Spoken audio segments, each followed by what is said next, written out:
Hi everyone, I hope you're going well. Today we're talking about wrist pain. Now, if you have any type of wrist pain that's chronic and has been going on for quite some time, more than a few months, it's likely these exercises and these stretches are going to help you. So that means if you've had any previous old wrist fractures of your radius, of your scaphoid, of any muscle, of any bone in your wrist, or if you've got arthritis, for example, at the base of your thumb or in the wrist itself, if you've had trigger fingers where you can't quite straighten the finger without it clicking, if you've got some decurvains or pain just around this region or intersection syndrome, or any kind of repetitive strain injury, carpal tunnel, TFCC issues, scapholunate instability, these exercises are likely going to be helpful for you. Now, these exercises will form the basis of most rehab programs for the wrist, provided you've got clearance from your doctor or your surgeon and you're not getting too much pain or swelling after the exercises. These should be great to start off doing. So provided that you're not in a brace anymore and that you've been given clearance from your doctor, it's not painful or swollen after exercises, and you've been given instructions that you can begin exercising and lifting weight, these exercises should be perfect for you. Again, with all things on YouTube, double check with your health professional,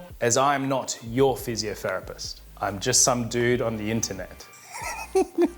Now, we will go through all of those conditions I discussed individually, but for the majority of those cases, these exercises will also be part of that rehab program. Once the acute phase of swelling and injury and pain has died down, it's fine to start these. Now, the first thing you want to do is have a look at how flexible your wrists are. So the first thing I want you to try and see is how well you can flex your wrist. Now, you should be able to get around 90 degrees where your fingers and your hand are pointing down to the floor. That's wrist flexion. It will stretch the muscles on the dorsal side or the back of your forearm. Similarly, you want to be able to achieve at least the same amount on the other side into wrist extension, which is going to stretch your wrist flexors. So this will be also helpful knowledge for addressing golfer's elbow, and stretching this side will be also useful at some stage to address tennis elbow. So these exercises will help both of those conditions as well, so issues with your forearm or your elbow. Next, we want to see how much you can go into ulnar deviation. So it should be a good 45 degrees at least, and into radial deviation, which is about 30 degrees. Now, one of my favorite tests or stretches to show people with a wrist issue is to see how flexible they are going into this position. So I tell them put their hands palm down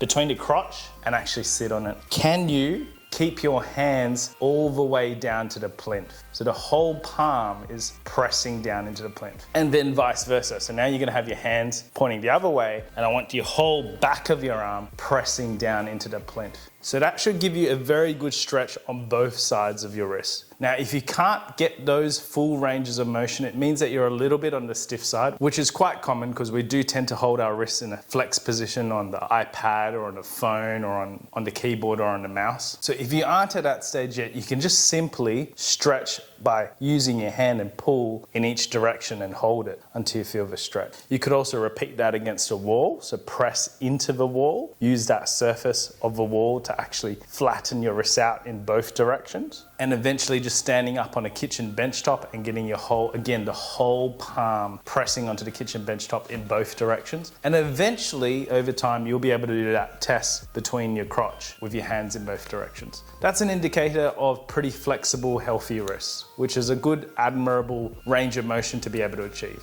Next, to keep the elbows by your side, so you rule out the shoulder range of motion, you're going to rotate your wrist palms up to the ceiling. So you want to at least get horizontal, so at least there. Anything less than horizontal, you're stiff. You're stiff going into supination, which might mean your forearm or your pronators are a bit stiff. And it's going to be the same test going into pronation. Again, you want to be at least horizontal with the floor. And if you can't quite get that, it means again your supinators or the back of your arm is likely quite stiff. Next, we'll move into the most common bang for your buck, easy to do exercise to strengthen your wrist. Now, if you are lucky enough to have a physio who has a hand dynamometer, you can test your grip strength. The level you want to go for is roughly half your body weight. We do find people whose grip strength is higher live longer. And that could just be that they can still do things in their old age and still carry things and move things, and it's just an indicator of how well they can conduct their life. But with that in mind, it's important to keep your wrists really strong. So if you're a 50 kilogram female, you want to be close to 25, 100 kilo male, you you want to be 50 kilos. The usual instructions is to hold it above your head, clench really strong, and lower all the way down to get a reading. Now here are other simple ways you can test your wrist strength. With your whole forearm resting on your thigh,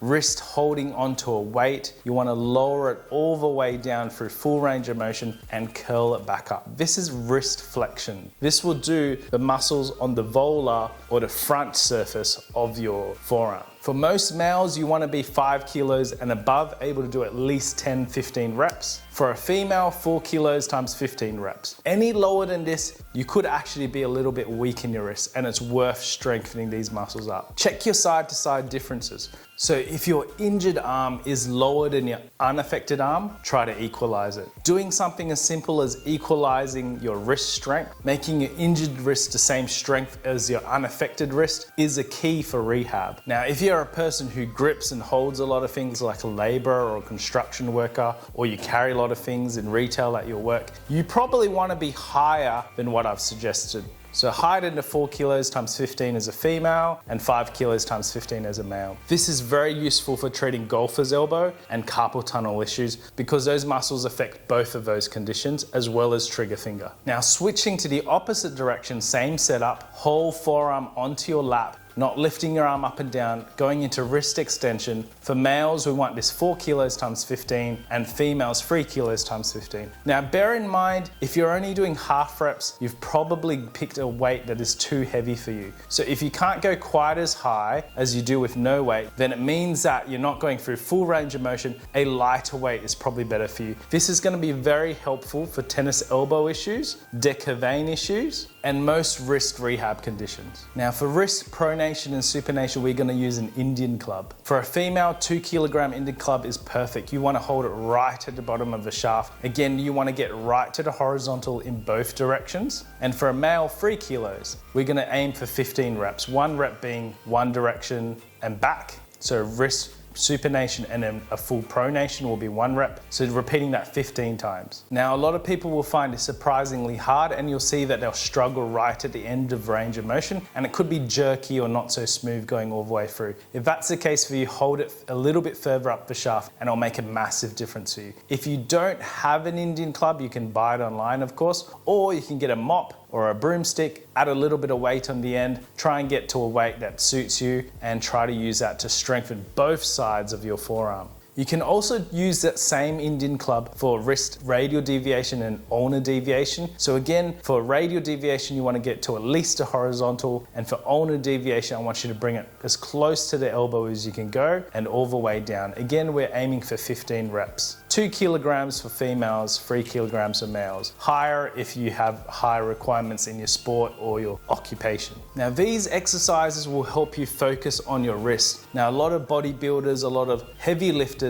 do a lot of work with your arms to build the strength of them, but as the weight gets heavier, so do the demands on the wrist. And so often spending time on your wrist to strengthen them in isolation will help your heavier lifts. Often as people go higher and higher in weights, I do see people coming in with wrist and elbow pain because their forearm and their hand are not coping with the demands that the body has been put under. Doing those heavier lifts are, however, still good for building wrist strength. So things like farmer carries, suitcase carries, shrugs, shoulder presses, bicep curls, bent over rows with heavy weights are very useful for building wrist strength. So if you do have a wrist and elbow problem, do include those major lifts in your rehab. So hangs are also very useful for building up the endurance of your wrists and your hands, and eventually that's a high-end skill that people with trigger finger want to be able to do for at least 30 seconds or more. 60 seconds if you're trying to be more athletic, or even higher. If you can't hang at all without your legs touching, then just put a little bit of weight through your feet and gradually lessen the weight that you put through your feet. The average, 1 minute to 2 minutes are good, and anything beyond 2 minutes is excellent. Now, getting strong in your wrists and your forearms will mean that push-ups and Australian rows will be a lot less taxing on your wrists, and it's good to add them to your rehab as well.